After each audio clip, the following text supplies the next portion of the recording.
Γεια σας παιδιά. Καλώς τα παλικάρια. Καλησπέρα, τι κάνουμε.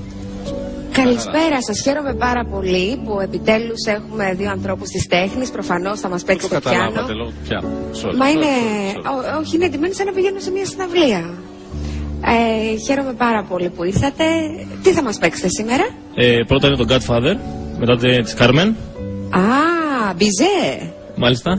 Και μετά έχουμε επιλέξει το... Τα παιδιά του Πειραιά. Τα παιδιά του Πειραιά. Μπράβο Α, σας. πολύ ωραία. Χατζηδάκι.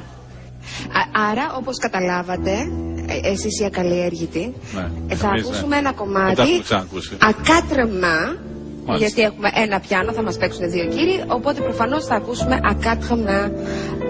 Συγγνώμη, αλλά δεν ταιριάζει με αυτό που θα πω. Ακάτρεμα είναι με Είδω τέσσερα γύφτο στη χέρια. γενιά του και αναγάλια στην καρδιά του. Σε βλέπω σήμερα ενθουσιασμένη. Τέλεια. Και πραγματικά ανυπομονώ να σας ακούσω. Εγώ περισσότερο από όλους. Ευχαριστούμε πάρα πολύ, να είστε καλά. Αρχίζουμε.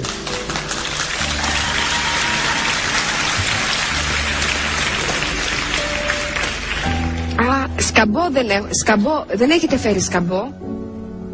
Χωρίς σκαμπό. Στα όρθια. Άσκαμπο.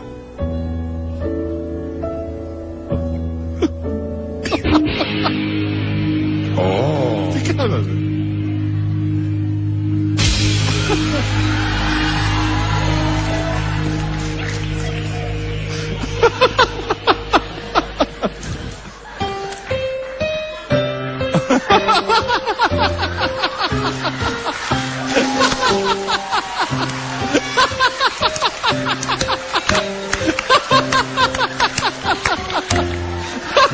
Του φύγε του αριστερού λίγο. Θα χτύπησα.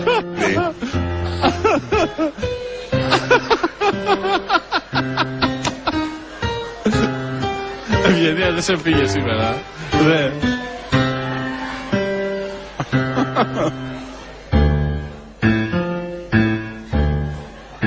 Γερακίνα.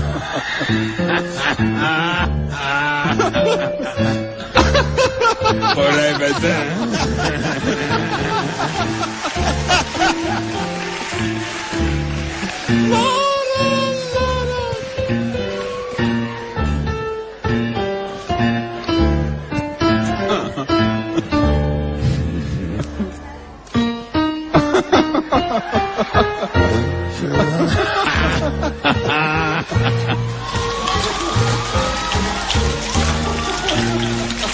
Αν και εδώ μου ξαναδεί, έτσι στο YouTube, για να μην κοροϊδευόμαστε. Πολύ καλό και εδώ.